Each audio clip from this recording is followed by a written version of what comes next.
Good morning, everybody. Welcome back to Cilinix Crypto. Hope you're all doing great. Hope you're having a great start of this week, and welcome to this new video. On Bitcoin, we're going to do a full update. There is a lot to talk about regarding Bitcoin, what happened over the last 24 hours, or since the last update, and what has been going on since then. I mean, we're looking at the 30-minute time frame right now. Maybe that's a little bit too zoomed in. But the 1 hour time frame looks incredibly strong as well, and especially yesterday after I made my middle of the day market update.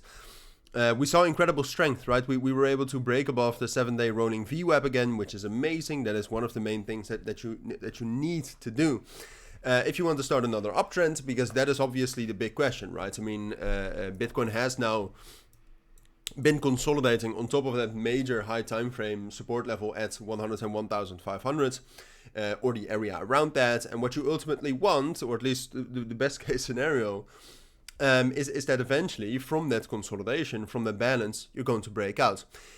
We already had some major volatility on Sunday into Monday, of course, but now we have volatility as well, but now it actually looks like real momentum. And so we have a real chance to actually continue an uptrend and potentially to get to all-time highs. And I don't say that lightly, but there is a real potential. And one of the main things that I always look at regarding the technicals, we'll talk about that a little bit later. But regarding the fundamentals, it's just looking quite good. I mean, the volume for Bitcoin right now is $55 billion. Now, is that enough to break out? I'm not sure, but yesterday at the peak of the volume, we had close to $70 billion, and that is high, all right? And I would argue that's enough to break out. Now, do we still need some technical confirmation? I think so, yes, and that's also what we'll talk about in a moment.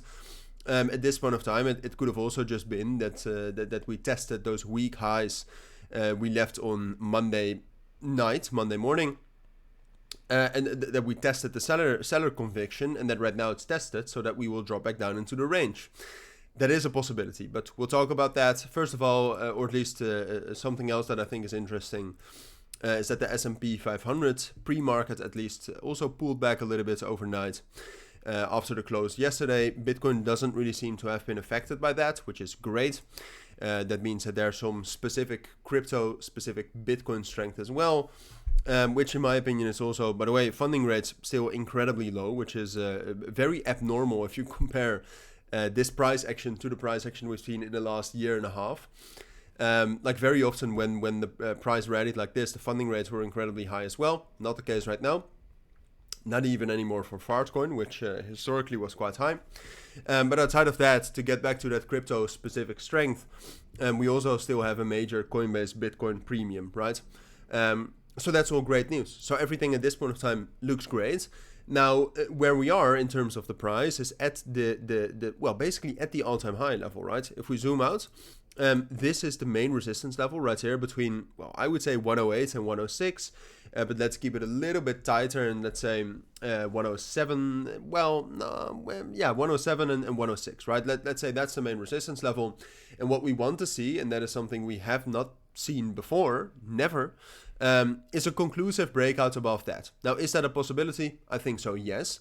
However, I don't think that's the most important thing we need to look at. I think the most important thing we need to look at right now is, can we actually break above the range that we have formed in the last week and a half or something, right? You can see right here that since the 6th or the 8th of May, my apologies, my eyes are not so good this morning.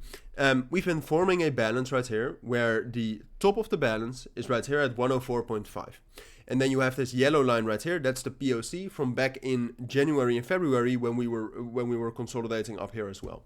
So for me, the most important support level that has to hold for us to actually technically have a chance for an uptrend, right? Because the only way you can get an uptrend is if you break above the range that you're in, the consolidation that you're in.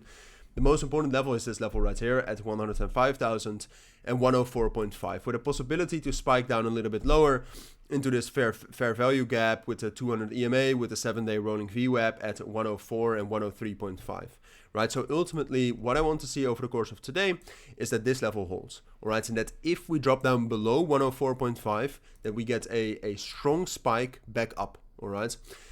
We need to see strong reactions at support right now. If not, then we're most likely going to drop it down into the range. And even though that doesn't seem like the most likely scenario at this point of time, just to be clear, I think it's more likely that we'll see something like this, so maybe some stability, maybe a spike down, but ultimately that we'll be able to hold this and that we'll be able to get continuation. I would say that's most likely.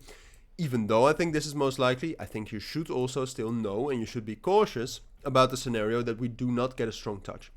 And for me, this area right here at 104 and 103.5 actually looks quite interesting for a long position, at least to try it. But if you want more info on that, consider joining the Signal group. At this point in time, I don't have any trades open there yet.